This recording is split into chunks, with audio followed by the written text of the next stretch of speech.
Hello everybody, welcome to the world of AutoCAD 3D. This video tutorial is meant for those who are already familiar with AutoCAD 2D drafting and on a lookout for a tutorial to start with AutoCAD 3D. If you have learned AutoCAD 3D on your own and if you feel that your knowledge is not systematic, then this video is meant for you. In order to make things more simple and systematic, I have divided this entire video into two parts. In the first part, I deal with the basics of AutoCAD 3D and the technique to generate various engineering views such as isometrics, perspectives, oblique views, auxiliary projections and elevations in a click of a button. And in the second part, I deal with a basic AutoCAD 3D modeling as well as the concept of user coordinate setup or UCS in detail. By the time you complete both the tutorials, I am sure that you will develop a clear insights on the fundamentals of AutoCAD 3D. So friends, let's dive into these tutorials and I wish you the very best. So let's get started. Before performing 3D modeling, we should make sure that the workspace corresponding to the 3D modeling is active. So I'll click on this particular icon over here and you can see that the drafting and annotation interface is presently active. So I'll just click on 3D modeling.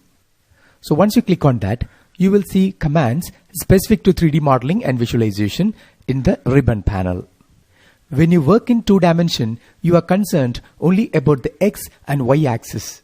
But there is also a Z axis which remains perpendicular to the X and Y. The directions of X and Y can be easily understood by looking at this UCS icon. You know that X is pointed towards right and Y is pointed in the upward direction. But what about the Z axis? The direction of Z axis is obtained by applying a simple rule called left hand rule. This rule states that when the user holds the left hand, the forefinger pointed towards the positive X direction and the thumb towards the positive Y, then the middle finger will represent the direction of the positive Z axis. No matter where you are in 3D space, you can identify the direction of the positive Z axis if you can simply apply this rule. Now, let me start my introduction to 3D by creating a rectangle with a length of 150 units and a width of 75 units. So before I create such a rectangle, I should set my invisible drawing boundaries using the limits command. I'll type limits using the keyboard and I'll set the lower left corner at 0, 0. I'll set the upper right corner at a value which is greater than the length of the rectangle. So I'll give 200, 200. Now I'll give a zoom command followed by all option to bring the limits within the screen. Now I'll just disable my grid by clicking on the grid button, or you can press the F7 key because this grid is not required. Now I'll create the rectangle using the rectangle command. So I'll click on rectangle from the draw panel and I'll click my lower left corner at this location using the mouse. Now I'll go to dimension option, just click on dimension and I'll give the length of the rectangle as 150 and the width of the rectangle as 75. Now I can pick the opposite corner point here using the mouse. Next I'm going to extrude this rectangle through a distance of 75 units. Using this extrude command, I can do that. But before moving on to extrusion, let's try to understand the meaning of extrusion. The extrusion is the process of generating a surface from a profile in the positive Z-axis direction. When you extrude this rectangle, the software generates a surface from this profile in the positive Z-axis direction. And from the left-hand rule, it's clear that the positive Z-axis direction is pointed towards you. Now, let's look at an illustration to get a better understanding of extrusion. On my screen, I have a circle and a rectangle, and I'm going to extrude these two profiles. From this demonstration, it's clear that a circle extruded will result in a cylinder, and a rectangle extruded will result in a rectangular block. Okay, let's extrude this rectangle. So I'll click on the extrude command in the modeling panel and I'll select the rectangle to be extruded and I'll give an enter. When I'm asked to give the height of extrusion, I'll give the value 75. Now it got extruded. Even if it is extruded, you cannot make out any change in the appearance of this object. Why? That's because this view is a top view. How will you know that it's a top view? Simply by looking at the view cube, which you see over here, you can be sure about the view. The view cube will give you an idea about the various faces of an object which are visible. You will also get an idea about the type of view. For example, a top view or a front elevation or a 3D isometric view, etc.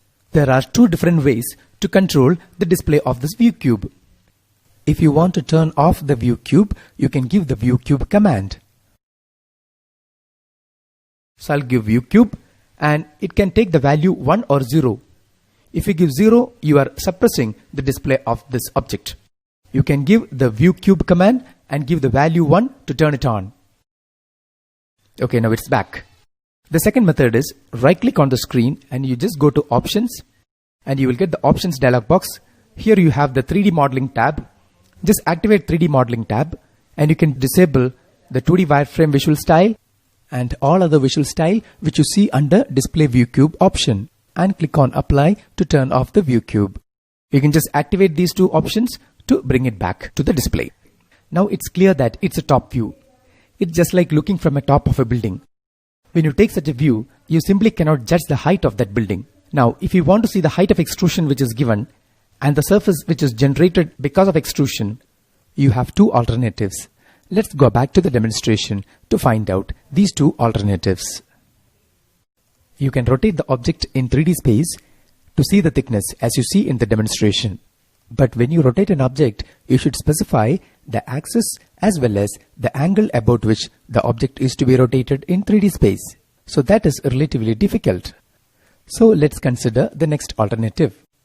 Instead of rotating the object, we can rotate the view. And that is a better alternative. You know why? Because it can be easily done with the help of the view cube. When you analyze the view cube, you can see that around the view cube, the various directions are marked. We have south side here, west, north and east sides are marked. And when you hover the mouse over the view cube, you will see a number of clickable locations. Each of these locations are called hotspots. When you click on this hotspot, you can see that the software automatically takes you to 3D view in which the front, top and left faces of this object is exposed. And you get a view from the southwest side. So you can call it as a southwest isometric view.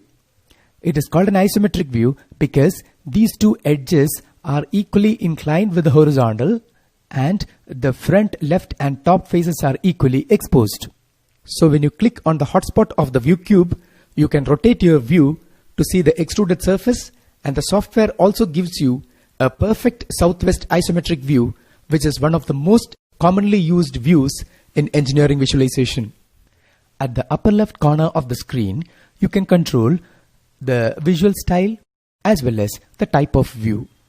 When you click on the visual style, you get various styles. The default style is the 2D wireframe, in which the object is represented as a transparent model and the boundaries are indicated with lines and arcs.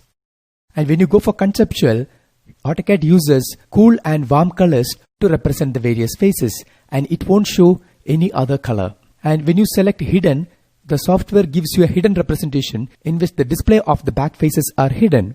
And when you go for realistic, it will give you a more realistic shading with the help of materials and colors if the material is applied. If you select a shaded, it will give you just a flat shade, but it won't show any materials. And if you click on shaded with edges, you can see the shades applied on the faces as well as the presence of edges. When you select shades with gray, it just applies a monochromatic shades on the various faces. And when you click on sketchy, it will give you a hand-drawn effect. And if you click on wireframe again, you will get a transparent representation, and you can go for X-ray. You will get a more X-ray like representation with a semi-transparent effect. So these are the various visual styles. I'll go back to realistic representation. Now let's see the different types of view. You can also change the view by clicking over here. Instead of southwest isometric, you can go for southeast isometric. Okay. You can also move on to a northeast isometric view and any other views. For example, if you want a front elevation, simply by clicking over here, you can get a front elevation. I'll just go back to the southwest isometric. All these views can also be obtained by clicking on the various hotspots of the view cube. But I recommend you to make use of the various options available over here to change your views, because that is more handy and more convenient. And if you want, you can also switch over to a perspective projection by clicking on the perspective option here. This is a perspective view. The objects in front of us tend to appear bigger, and the objects away from us tend to appear smaller. That is a perspective effect. You can also get back to perspective or parallel projection by right clicking on the view cube, and you can select perspective or parallel projection depending upon your requirement. Now we have discussed two different methods to generate views. The first method is by using the view cube, and the second method is by clicking on the view menu at the upper left corner of the screen. But there is a third method available in AutoCAD using which we can generate views. For that, you have to click on this particular arrow which you see at the right side of the quick access toolbar, and you just click on the show menu bar button. When you click on that button, you will get menu bars, and you can get all the pull down menus which you see on the older versions of AutoCAD. You can click on the view menu, and here you have the visual style button using which you can control various visual styles which you have seen before.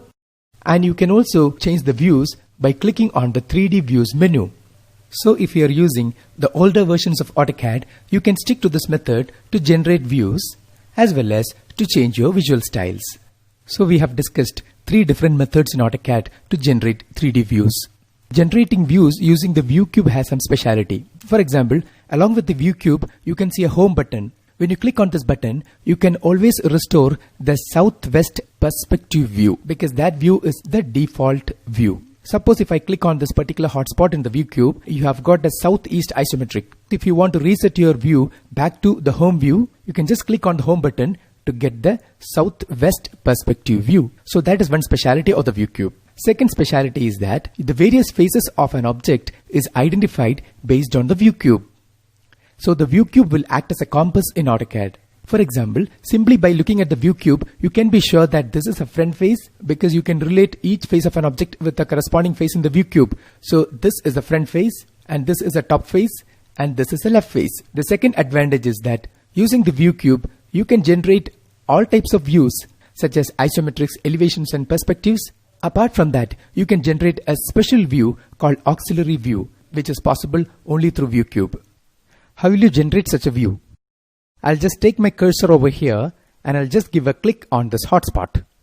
Now you can see that in this view, the front and the top face is exposed, and the rest of the faces are hidden. Now I'll just give a click on this particular hotspot of the view cube, and you can see that in this view, the left and the top faces are exposed. Such a view can be called as an auxiliary view because two planes are projected on a plane inclined at an angle of 45 degrees in space. Let's look at this illustration to get a better understanding of this view. Here, these two faces are projected on a plane in space to get this view, and this plane is called an auxiliary plane. Let's take a view from the other side. Such views are often used as supplementary views to describe a complex object. Let's go back to the southwest isometric view by clicking on this particular hotspot of the view cube. Now I'll change the projection type to parallel.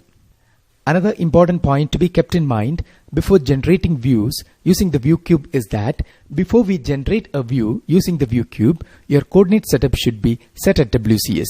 WCS stands for the World Coordinate Setup, and that is a default coordinate setup in AutoCAD. When you open a new drawing, you will be in the World Coordinate Setup.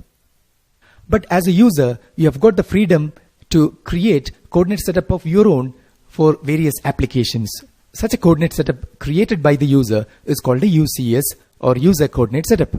I'll show you how we can set a new UCS. I'll just click on New UCS.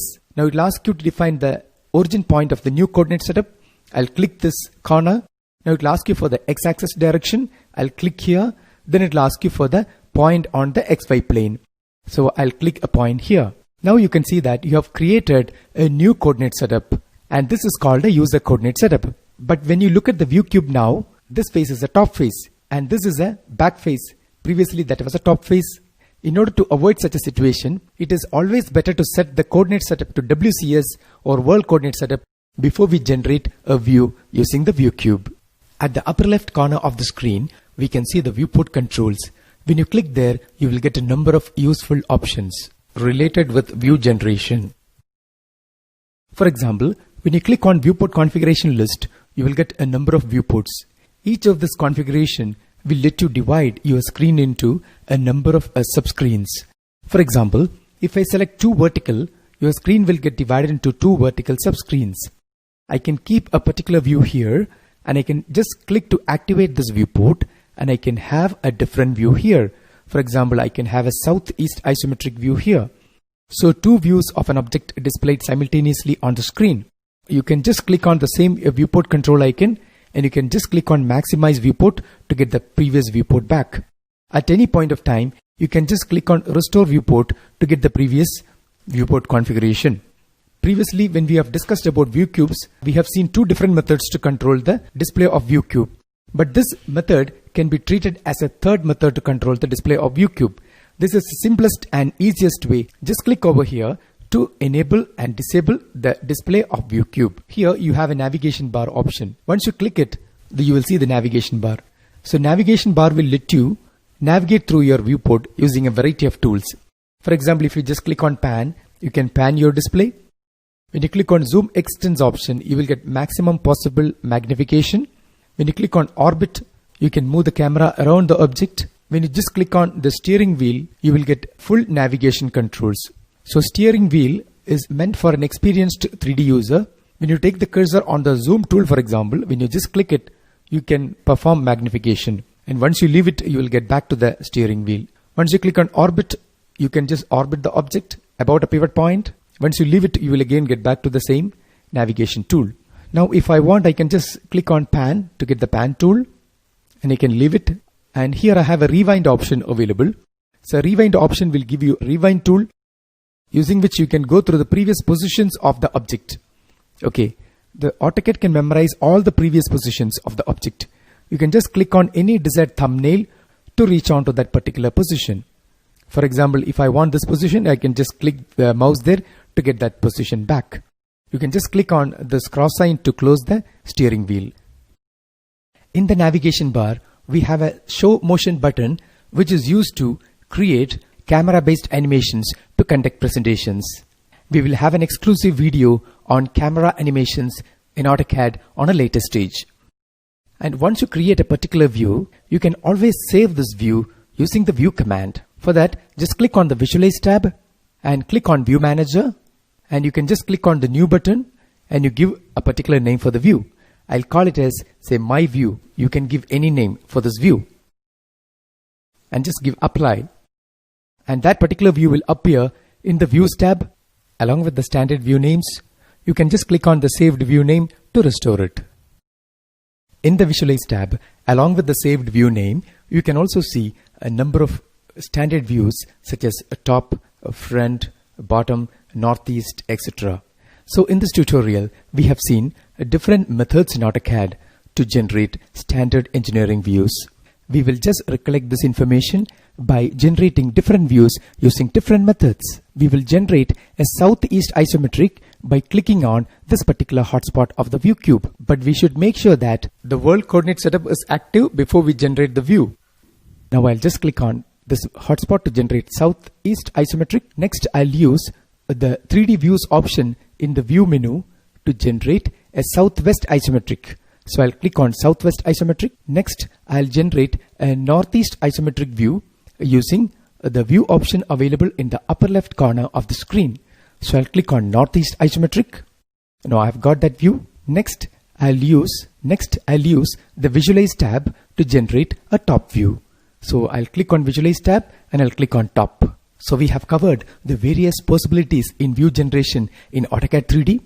We have also discussed the different navigation tools which will let you navigate a 3D model in AutoCAD. Hope this tutorial was useful and it's a good starter to explore the vast topic of AutoCAD 3D modeling and visualization. In the next tutorial, we will see the basics of 3D modeling and the concept of user coordinate setup in detail. Thanks for your time.